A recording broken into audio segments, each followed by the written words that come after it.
మళ్లీ కాళ్ళు కదపకుండా అదే బూటికాలితో గట్టిగా ఒత్తిపట్టి అరికాలు కేసి లాఠీలు విరిగిపోయేలాగా కొట్టడం కొత్త రాజ్యాంగమా? అదే విషయంపై ఆ కుర్రాళ్ళు న్యూస్ పేపర్తో మాట్లాడారు, సాక్షి న్యూస్ పేపర్తో. కానిస్టేబుల్ పై మేము దాడి చేయలేదు. స్నేహితుడి బర్త్డే పార్టీ కోసం తెనాలి వెళ్లిన మేము ఆ తర్వాత మరో స్నేహితుడిని కలిసేందుకు వెళ్ళాం. అక్కడ గొడవతో మాకెలాంటి సంబంధం లేకపోయినా కానిస్టేబుల్ పై హత్యాయత్నం కేసులో అన్యాయంగా ఇరికించారు అని చేబ్రోలు జాన్ విక్టర్ షేక్ బాబులాల్ వాపోయారు. ఇక్కడ మనం ఎవరికి సపోర్ట్ చేయాల్సిన అవసరం లేదండి. ఎవరిని రైట్ రాంగ్ అని జడ్జిమెంట్ ఇవ్వాల్సిన అవసరం లేదు. వాళ్ళ వర్షన్ ఏందో మనం చెప్తున్నాం. నేను మొన్న కూడా చెప్పాను, తెలుగుదేశం వాళ్ళ ప్రకారము ఆ ముగ్గురు పిల్లలు అంటే అక్కడ రోడ్డు మీద ఉన్న ఆ పిల్లగాళ్ళు మద్యం మత్తులోనో లేకపోతే గంజాయి మత్తులోనో వాళ్ళు కానిస్టేబుల్ పై దాడి చేశారు అన్నది తెలుగుదేశం వాళ్ళు సోషల్ మీడియాలో ఆ వార్తను వాళ్ళు పెడితే నేను చూసి అదే చెప్పాను. ఇక్కడ మనం ఆలోచించాల్సింది ఏంటంటే వాళ్ళు నిజంగానే కొట్టారా, తాగి కొట్టారా, గంజాయి సేవించి కొట్టారా అన్నది తేల్చాల్సింది కూడా పోలీసు వాళ్ళే. మనం ఏది నిర్ణయాలు తీసుకొని మనం జడ్జిమెంట్ ఇవ్వకూడదు కూడా. కానీ గంజాయి మత్తులో అలా చేశారంటే, గంజాయి దొరుకుతుందంటే ఎవరి తప్పిదం అది? ఎవరి తప్పిదం అది? రెండవది, పోలీసు వాళ్ళు అప్పుడు ఒక కానిస్టేబుల్ పైన అలా చేస్తుంటే అప్పుడు చుట్టూ ఎవరు లేరా? అప్పుడు వీడియోలు చిత్రీకరించలేదా? పోనీ కానిస్టేబుల్ వాళ్ళని కొట్టలేదా? ఎందుకంటే ఆత్మరక్షణ కోసం పోలీసు వాళ్ళు కొట్టచ్చు. అప్పుడు కొట్టలేదా?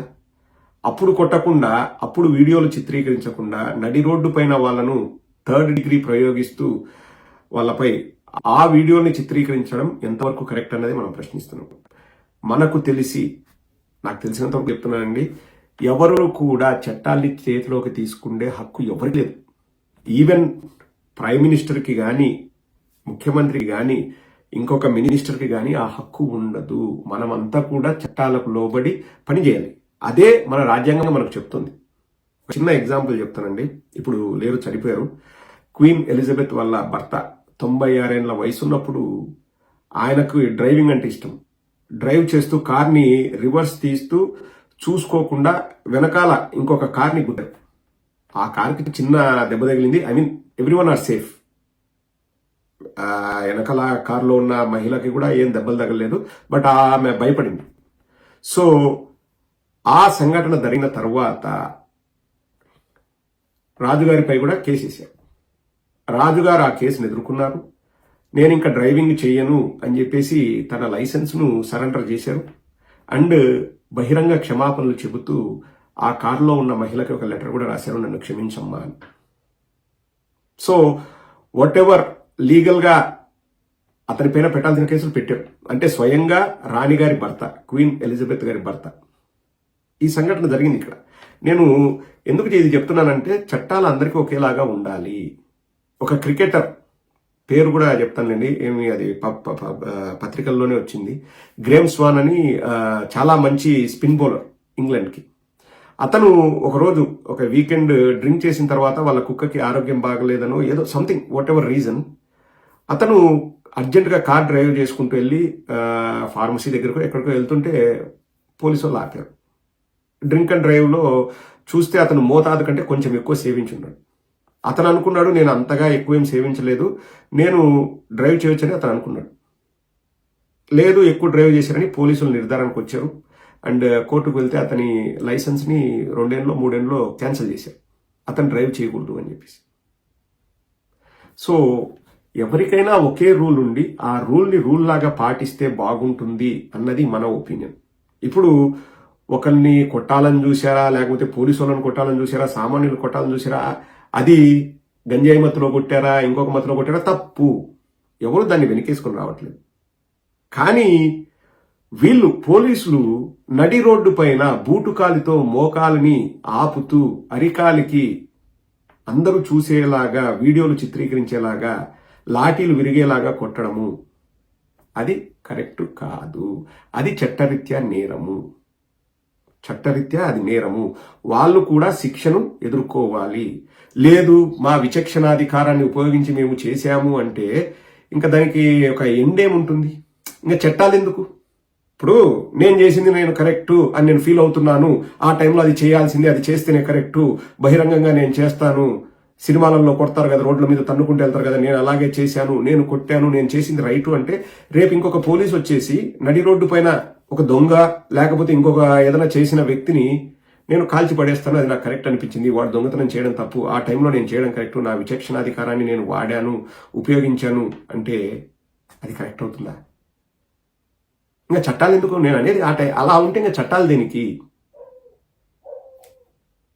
ఎవడికి ఇష్టం వచ్చినట్టు వాడు అధికారాన్ని చేతిలోకి తీసుకొని వాళ్ళు ఏదైనా ప్రవర్తించవచ్చు కదా. ఇక్కడ సమస్య పోలీసా, సమస్య పిల్లలు కాదండి. ఒక సొసైటీగా మనము ఏదైనా ఒక చట్టమో ఒక రూల్ ఉన్నప్పుడు దాన్ని ఎందుకు ఫాలో కాకూడదు? దానికి అతీతులు ఎందుకుంటారు? చట్టాలు వాళ్ళకి కానీ నాకు కాదు, నేను స్పెషల్ అని ఎందుకు ఫీల్ అవుతారు? ఒక పేదవాడికి ఏదైనా అన్యాయం జరిగితే దిక్కుమొక్కుండదు, అదే ఒక పెద్ద డబ్బున్నోడికి జరిగితే అది ఒక పెద్ద అంతర్జాతీయ వార్త అవుతుంది. ఎందుకు ఆ తారతమ్యం? ఎందుకు అంటే ప్రతిదీ డబ్బు వల్లనో లేకపోతే ప్రతిదీ సోషల్ స్టేటస్ వల్లనో సమాజంలో నీకున్న పలుకుబడి వల్లనో నిన్ను గుర్తిస్తారా? చట్టాలు అలా చేయమని చెప్తుందా? మన రాజ్యాంగం అలా చేయమని చెప్తుందా? అలా చేయమని చెప్తుందా? గతంలో మనం ఎంతో మందిని చూసామండి, సినిమా యాక్టర్ల పిల్లలో లేకపోతే మంత్రుల పిల్లలో తాగి తందనాలాంటి రోడ్డు మీద గొడవలు చేయడం కూడా మనం ఎన్నోసార్లు చూసాం, అందరినీ బెదిరించడం కూడా మనం ఎన్నోసార్లు చూసాం. వాళ్ళకు ఇటువంటి శిక్ష పడిందా? నా ప్రశ్న అది. రోడ్డు పైన కూర్చోబెట్టి వాళ్లకు 3rd డిగ్రీ ఎలా ఉంటుందో చూపించారా పోలీసులు? ఇప్పుడు వాళ్ళ వర్షన్ ఒకసారి వినండి. స్నేహితుడి బర్త్డే పార్టీ కోసం తెనాలి వెళ్లిన మేము ఆ తర్వాత మరో స్నేహితుడిని కలిసేందుకు వెళ్ళాం. అక్కడ గొడవతో మాకెలాంటి సంబంధం లేకపోయినా కానిస్టేబుల్ పై హత్యాయత్నం కేసులో ఇరికించారు అని తెనాలి పోలీసుల చేతిలో చిత్రహింసలకు గురైన Chebrolu John Victor Shaik Babulal alias Karimulla వాపోయారు. పోలీసులు తమను నడి రోడ్డుపై దారుణంగా హింసించారని చెప్పారు. స్థానిక న్యాయవాదిని కలిసేందుకు శనివారం సాయంత్రం తెనాలి వచ్చిన జాన్ విక్టర్ బాబులాల్ సాక్షితో మాట్లాడారు. చేబ్రోలు జాన్ విక్టర్ మాట్లాడుతూ, నేను తెనాలిలోనే ఉండేవాడిని. కొంతకాల క్రితం మా కుటుంబం మంగళగిరికి మారింది. ఇక్కడ స్నేహితుడి బర్త్డే పార్టీ కోసమని ఏప్రిల్ 24న సాయంత్రం మరో మిత్రుడు బాబులాల్తో కలిసి తెనాలి వచ్చా. పేరంటాలమ్మ గుడి సమీపంలో కేక్ కటింగ్ జరిగింది. ఇంకో క్లాస్మేట్ మేము నవీన్ను కలిసేందుకు అంబేద్కర్ బొమ్మ ఎదురు వీధిలోకి వచ్చాం. అక్కడ నవీన్తో మాట్లాడుతుండగా సివిల్ డ్రెస్ లో కానిస్టేబుల్ బైక్ పై వచ్చాడు. నవీన్ పైకి దూసుకెళ్లాడు. వారిద్దరూ గొడవ పడుతుండగా మేము పక్కనే ఉన్నాం. అరే మీరు వెళ్ళిపోండిరా అంటూ నవీన్ అక్కడి నుంచి వెళ్ళాడు. ఆ వెంటనే కానిస్టేబుల్ మమ్మల్ని చూసి ఎవర్రా మీరు అని గద్దించాడు. నా బైక్ తాళాలు, మా ఇద్దరి ఫోన్లు, కరీముల్లా జేబులోని డబ్బులు తీసేసుకున్నాడు. ఎంత చెప్పినా తిరిగి ఇవ్వకపోవడంతో నేను బలవంతంగా కానిస్టేబుల్ నుంచి నా బైక్ తాళాలు, ఫోన్ తీసుకున్నా. ఇద్దరం కలిసి మంగళగిరి వెళ్లిపోయాం. మరుసటి రోజు మధ్యాహ్నం ఆ కానిస్టేబుల్తో సహా ఇద్దరు మంగళగిరి వచ్చారు. నన్ను వెంట పెట్టుకుని కరీముల్లా ఇంటికి తీసుకెళ్లారు. ఇద్దరిని కారులో ఎక్కించుకొని కారులోనే కొడుతూ తెనాలి తీసుకొచ్చారు. అప్పటికే అక్కడ దోమ రాకేష్ ఉన్నాడు.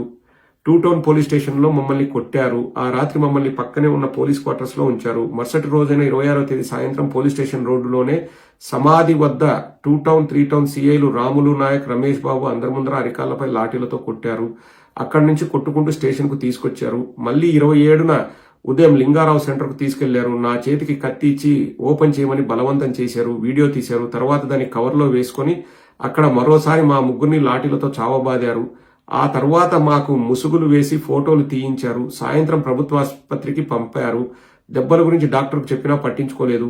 తిరిగి వచ్చేటప్పుడు దారిలో పెయిన్ కిల్లర్స్ ఇచ్చారు. ఆ తర్వాత జడ్జి ముందు హాజరుపరిచారు. జడ్జి ముందు ఏమాత్రం నోరు విప్పినా ఎస్పీ ఆఫీస్కు తీసుకెళ్లి ప్రైవేటు పార్టుల్లో కరెంటు పెట్టిస్తామని, జ్ఞాపక శక్తి కూడా పోతుందని హెచ్చరించడంతో భయపడి మేము చెప్పలేదు. తర్వాత మమ్మల్ని రేపల్లె సబ్ జైలుకు పంపారు అని చెప్పారు. నాపై ఎలాంటి కేసులు లేవు. షేక్ బాబులాల్ అలియాస్ కరీముల్లా మాట్లాడుతూ, నాపై ఎలాంటి కేసులు లేవు. జాన్ విక్టర్తో గల స్నేహంతో ఇక్కడికి వచ్చాను. నవీన్తో మాట్లాడుతుండగా కానిస్టేబుల్ వచ్చి గొడవ పెట్టుకున్నాడు. పక్కనే ఉన్న మమ్మల్ని ఎవర్రా మీరు అంటూ బైక్ తాళం, ఇద్దరి ఫోన్లు, నా జేబులో డబ్బులు లాక్కున్నాడు. తర్వాత మేము మంగళగిరి వెళ్ళాం. ఆ తర్వాత తీసుకొచ్చి మమ్మల్ని 2 రోజుల పాటు నడి రోడ్లో హింసించారు. లేని కేసులో ఇరికించారు అని వాపోయారు. దళితులపై 3rd డిగ్రీ ప్రయోగం హేయం.